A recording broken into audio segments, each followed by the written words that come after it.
paper and look at part 1.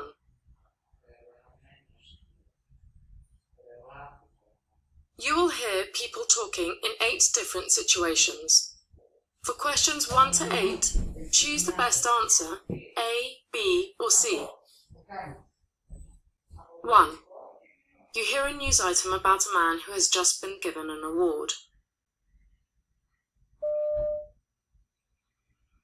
Local newspaper reporter Alan Francis made the news himself when he tackled an armed robber and has now been given the Queen's Award for bravery.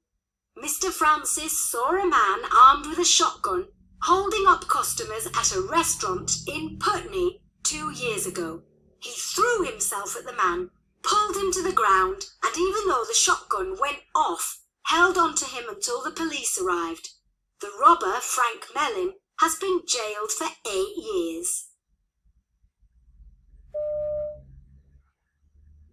Local newspaper reporter Alan Francis made the news himself when he tackled an armed robber and has now been given the Queen's Award for bravery. Mr. Francis saw a man armed with a shotgun holding up customers at a restaurant in Putney 2 years ago. He threw himself at the man, pulled him to the ground, and even though the shotgun went off, held on to him until the police arrived. The robber, Frank Mellin, has been jailed for 8 years. 2. You hear an announcement. We remind customers that our large car park is at the rear of the store. There is no charge for any stay of less than 30 minutes. After that time, however, there will be a charge of 50p up to the first hour and £1 for a stay of 1 hour to 3 hours. Anyone who leaves their car for longer than 3 hours may have their vehicle towed away. We remind customers that our large car park is at the rear of the store. There is no charge for any stay of less than 30 minutes. After that time, however, there will be a charge of 50p up to the first hour and £1 for a stay of 1 hour to 3 hours. Anyone who leaves their car for longer than 3 hours may have their vehicle towed away. 3. You hear 2 men talking. That looks better than the last time I saw it, Terry. Thanks, Bob. But it was bound to look bad, having run into the back of a bus at 40 miles an hour. But now it's got new wings, radiator, bonnet and headlamps. Of course it looks better. Can I drive it away now? Not now. I need to get the front wheels back on and check them. Can you call back in an hour? No problem. I'll just do some shopping. That looks better than the last time I saw it, Terry. Thanks, Bob. But it was bound to look bad, having run into the back of a bus at 40 miles an hour. But now it's got new wings, radiator, bonnet and headlamps. Of course it looks better. Can I drive it away now? Not now. I need to get the front wheels back on and check them. Can you call back in an hour? No problem. I'll just do some shopping. 4. You hear 2 women called Vera and Jane talking.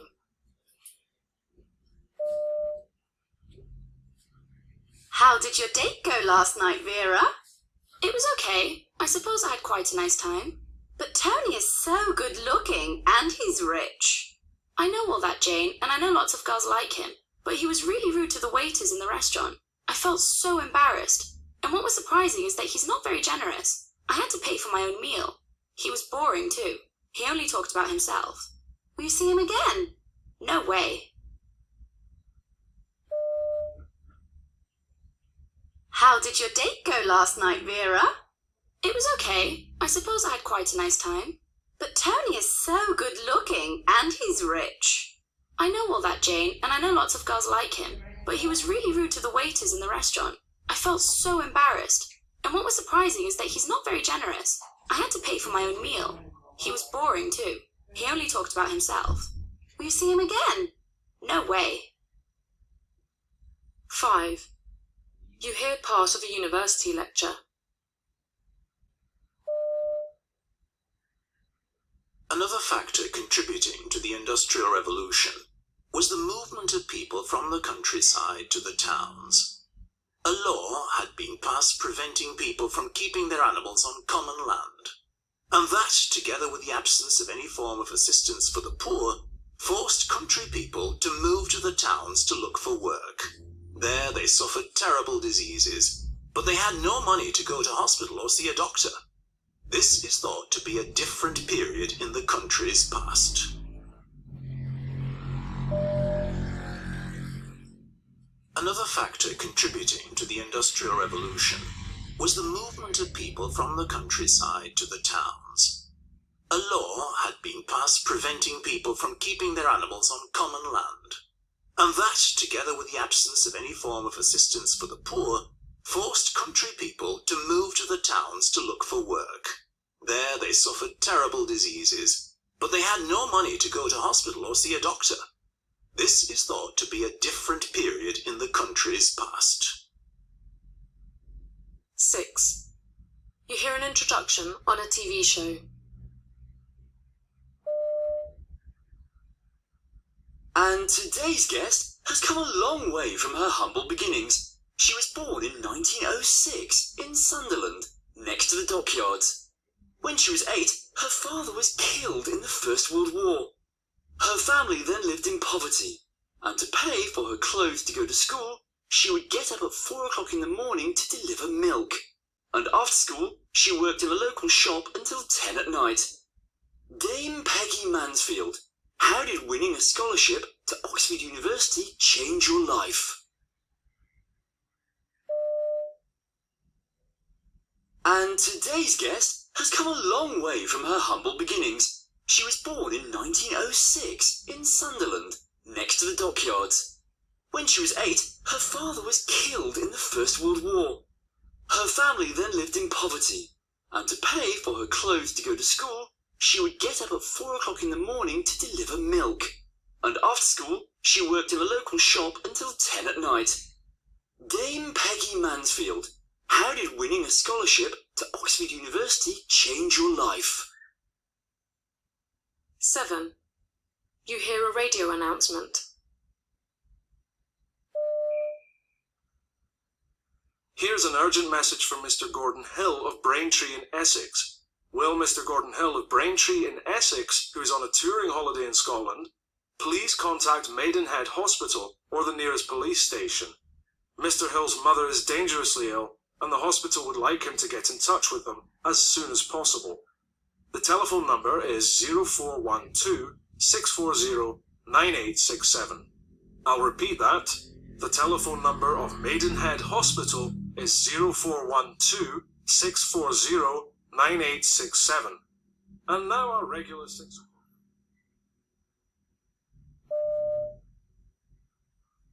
Here's an urgent message from Mr. Gordon Hill of Braintree in Essex. Will Mr. Gordon Hill of Braintree in Essex, who is on a touring holiday in Scotland, please contact Maidenhead Hospital or the nearest police station. Mr. Hill's mother is dangerously ill, and the hospital would like him to get in touch with them as soon as possible. The telephone number is 0412 640 9867. I'll repeat that. The telephone number of Maidenhead Hospital is 0412 640 9867. And now our regular 6 o'clock. 8. You hear a woman talking to her husband.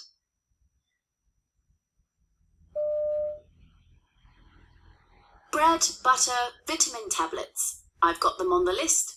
Have we got cheese? No, I'll write it down. Some cheddar cheese. What else do we need? Have we got olive oil? Yes, plenty of that. What about dog food?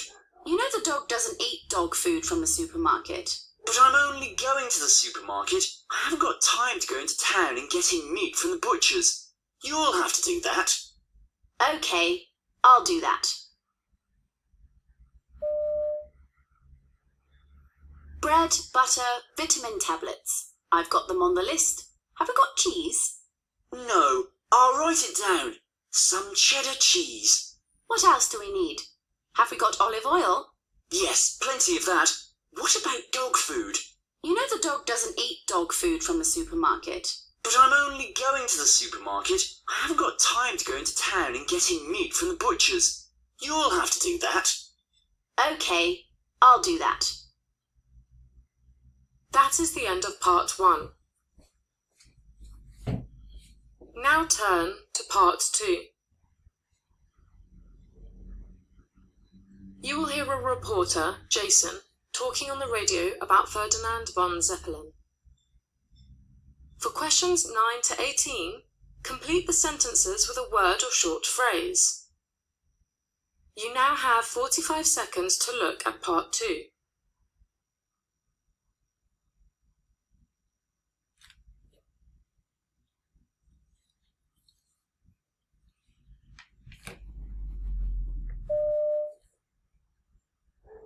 And now, the next in our series of talks about descendants of famous people.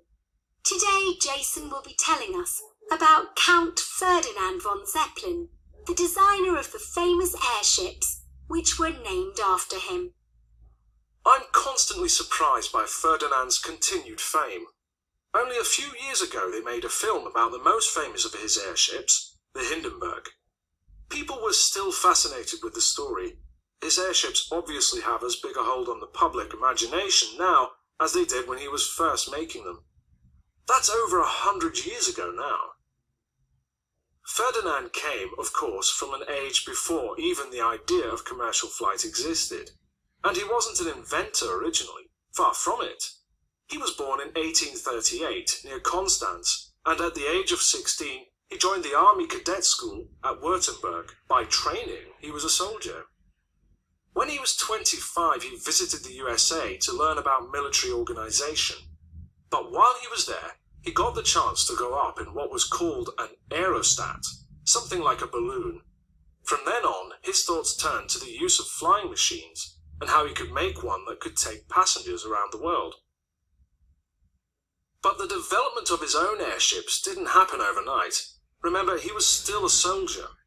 But he designed airships in his free time, and it was only in 1895 that he was able to take out his first patent for a flying train. Until that time, balloons could only go where the wind blew them. Ferdinand's plans were original because he added motors, so the balloon could be directed and fly anywhere, even into the wind. In 1899, he founded a company to build the flying train, and on the 2nd of July 1900, the LZ-1 made its first flight. We forget these days how exciting the first experiments with aeroplanes and airships were to the general public, and how proud people were about his achievements. When one of Ferdinand Zeppelin's machines made the first 24-hour flight, there were street parties, dancing, and the church bells were rung. It was after this that the German government saw the military potential of airships. They seemed to have many advantages over the aeroplanes of the time, which were very primitive. Ferdinand was commissioned to build a whole fleet of airships. During World War I, more than 100 Zeppelins were used in military operations. But he had mixed feelings about that, despite his military background. He didn't want his airships to be only used for war. He wanted people to have the chance to travel to other places quickly and comfortably, to experience new places and meet new people. His dream was to create airships which could carry people across continents or oceans. Crossing the Atlantic Ocean was achieved in the period between the two world wars, but Ferdinand himself died in 1917, before his dream came true.